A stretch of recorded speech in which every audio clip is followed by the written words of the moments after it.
Hello students, आज हम करेंगे class 10th maths chapter 8 trigonometry exercise 8.2 question number 1 evaluate the following, जिसमें third part में हमें दिया है cos 45 degree upon sec 30 degree plus cosec 30 degree.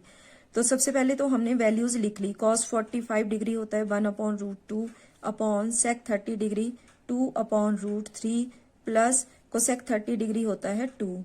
तो अब हम इसे सॉल्व करेंगे तो 1/√2 तो आ गया, जैसे था वैसे ही आ गया, अपॉन ये नीचे वाले पार्ट को अब हम सॉल्व करेंगे। ये प्लस में दिया है हमें, तो यहाँ हमें एलसीएम लेना है, डिनोमिनेटर का एलसीएम लेना है। तो यहाँ √3 और 1 का एलसीएम जब हम लेंगे तो हमारे पास आएगा √3। स्टूडेंट्स, एलसीएम तो आपको आता है ना, √3 और 1 का एलसीएम ले लिया हमने, तो √3 से ही होगा ये, √3 1 जा √3 और आगे 1, तो एलसीएम हमारा आ गया √3। अब हम क्या करेंगे, इस एलसीएम को डिवाइड करेंगे इधर डिनोमिनेटर के साथ। डिवाइड करके जो हमें मिलेगा उसको हम न्यूमरेटर से मल्टीप्लाई करेंगे। तो कर लेते हैं, √3 डिवाइड किया तो हमें मिला 1। अब ये 1 जो आया इसे न्यूमरेटर में मल्टीप्लाई किया तो न्यूमरेटर यहाँ 2 है, तो हमारे पास आ गया 2। तो यहाँ हम 2 लिख लेंगे प्लस, स्टूडेंट्स हम इस नीचे वाले पार्ट को सॉल्व कर रहे हैं, ऊपर हमने वैसे ही लिखा है जैसे हमें दिया था। तो आगे प्लस √3 को 1 से डिवाइड करेंगे। √3 को 1 से जब हमने डिवाइड किया तो ये तो √3 के साथ ही होगा ना, तो इसका आंसर आ गया √3। अब √3 को न्यूमरेटर से मल्टीप्लाई करेंगे, यानी कि √3 को मल्टीप्लाई करेंगे हम 2 के साथ।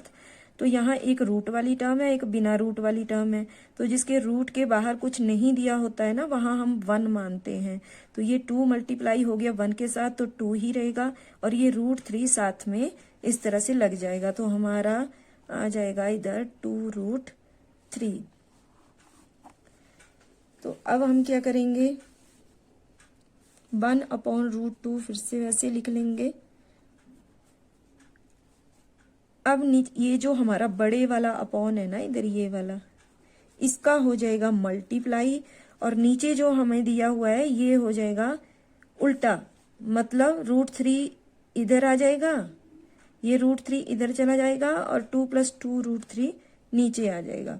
तो हम लिख लेते हैं √3 और अपॉन में आ गया 2 +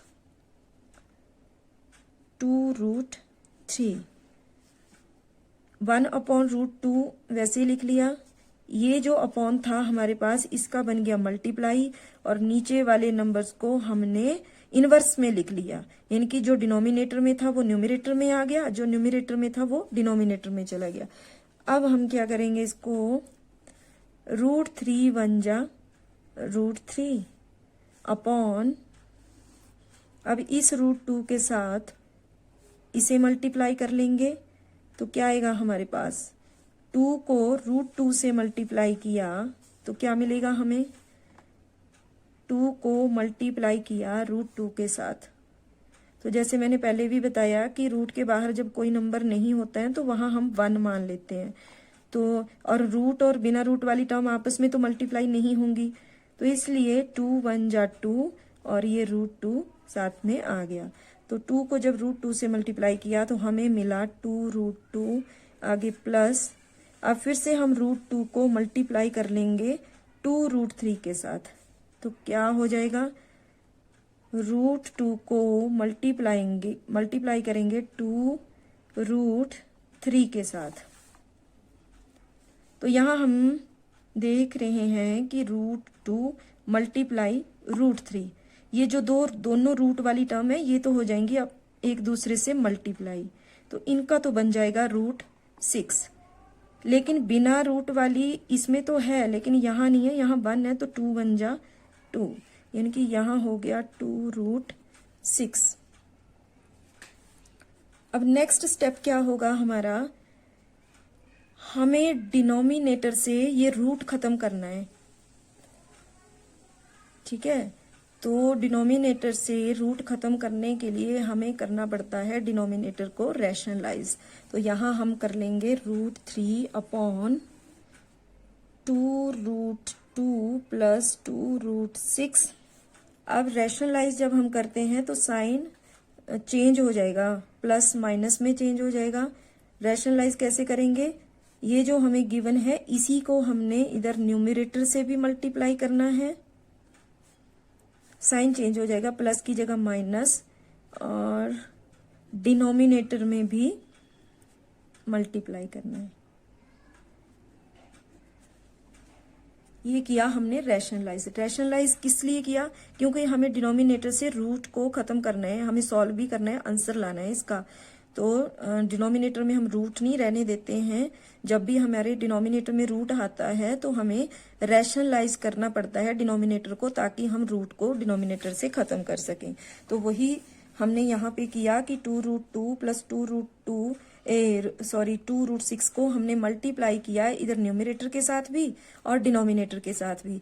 लेकिन साइन हमारा चेंज हो गया, यहाँ प्लस था तो यहाँ माइनस हो गया। अगर यहाँ माइनस होता तो यहाँ दोनों जगह प्लस हो जाना था।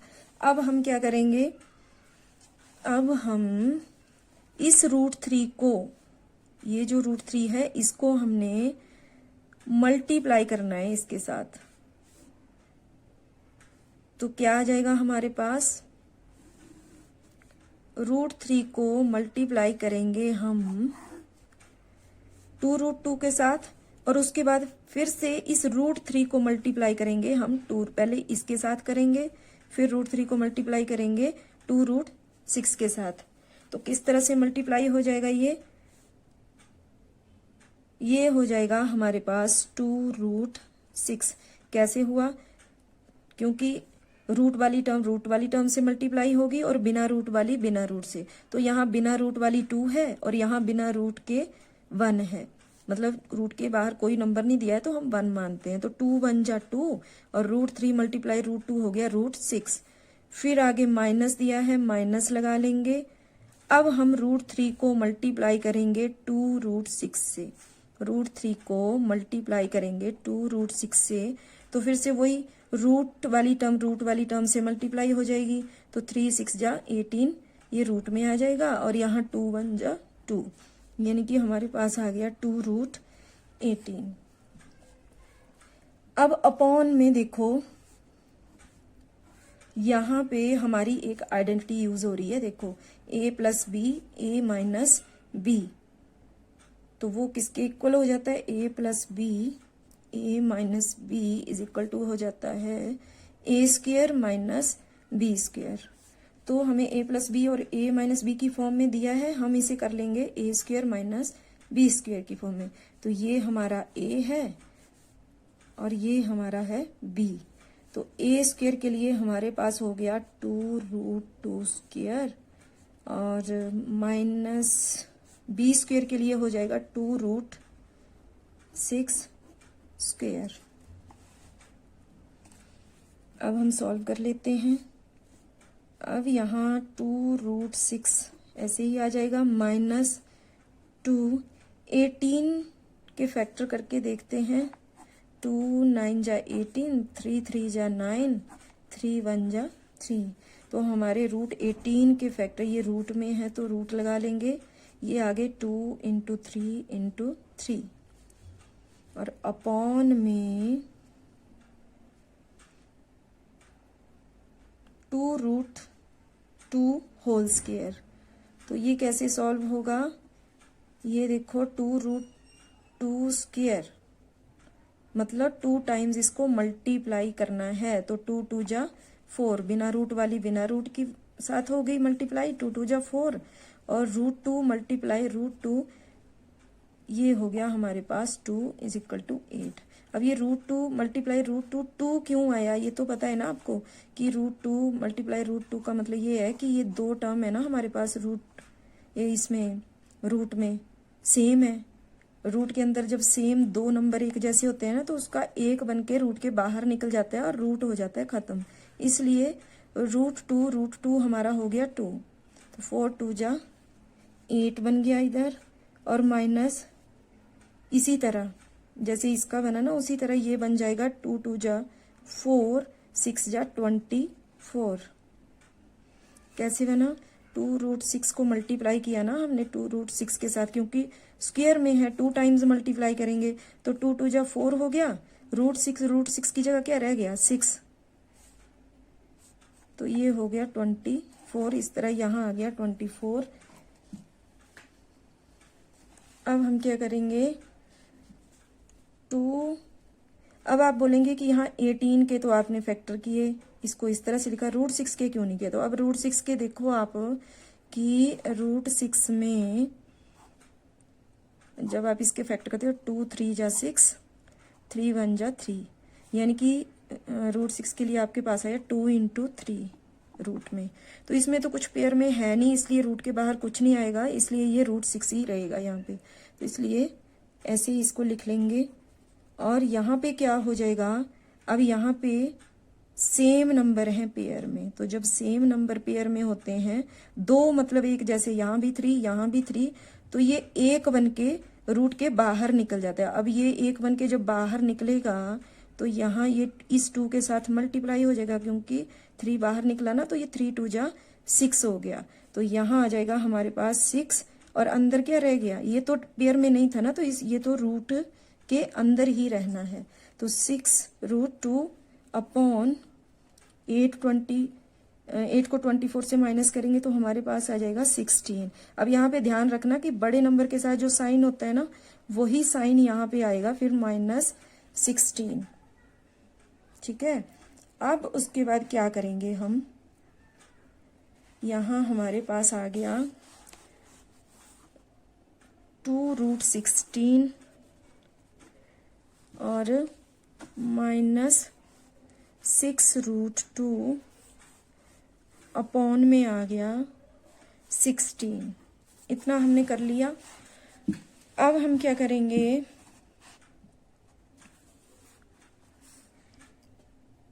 यहाँ पर 16 ये माइनस में है आपका। अब यहाँ हम देख रहे हैं 2 और 6, तो इन दोनों में हमें कॉमन मिल रहा है, तो पहले तो हम कॉमन निकाल लेंगे। 2 और 6 में क्या कॉमन है, 2 कॉमन है। कॉमन तो आता है ना आपको निकालने, क्योंकि दोनों 2 के टेबल में आ रहे हैं, 2 1 जा 2, 2 3 जा 6, इसलिए 2 दोनों में कॉमन हो गया। तो 2 को निकाल लेते हैं बाहर, और ब्रैकेट, अब ये वाला 2 तो हमारा इधर लग गया है ना, अब अंदर यहाँ क्या रह जाएगा, √6, आगे माइनस। अभी 6 में से भी 2 को हमने ले लिया है ना कॉमन बाहर, तो 6 की जगह क्या रह जाएगा 3, 2 3 जा 6, 2 तो कॉमन निकल गया था 6 से, इसलिए यहाँ 3 रह गया। आगे √2 अपॉन -16। अब ये जो हमने कॉमन लिया ना, ये इसके साथ कट जाएगा, 2 1 जा 2, 2 8 जा 16।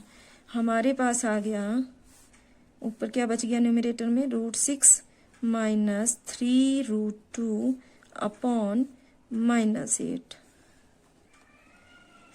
अब यहाँ डिनोमिनेटर में माइनस आ गया, और हम डिनोमिनेटर में माइनस को नहीं छोड़ते हैं, उसे हमें न्यूमरेटर में ले जाना पड़ता है। जैसे हम डिनोमिनेटर में रूट नहीं ना छोड़ते, हम उसको रैशनलाइज करके रूट से इसे डिनोमिनेटर से ख़त्म कर देते हैं, उसी तरह हम डिनोमिनेटर में माइनस को भी नहीं रहने देते हैं। और जब माइनस ये डिनोमिनेटर से न्यूमरेटर में शिफ्ट होता है ना, तो जो बाकी टर्म्स होती हैं ऊपर न्यूमरेटर में, उनके साइन चेंज हो जाते हैं।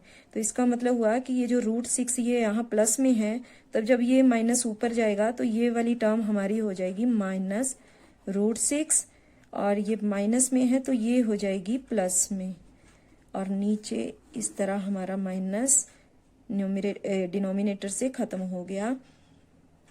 तो अगर आपने बुक में पीछे आंसर मैच करना है तो अब आप इसको प्लस वाली टर्म को पहले लिख लो, 3√3 और -√6 और अपॉन 8। तो ये आ गया हमारा आंसर। स्टूडेंट्स, यहाँ पे हमने गलती कर ली एक, यहाँ पे हमें -3√2 दिया है ना, तो हमने यहाँ 3 लिख लिया था, तो इसको थोड़ा करेक्ट कर लेना। यहाँ पे √3 की जगह √2 आएगा।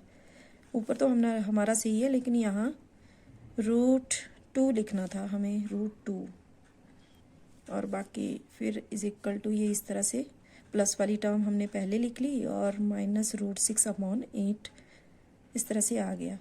यहाँ तक करोगे तो भी सही है, लेकिन अगर बुक में आंसर मैच करना है तो प्लस वाली टर्म पहले लिख लो, -√6/8। तो ये होगा आपका करेक्ट आंसर।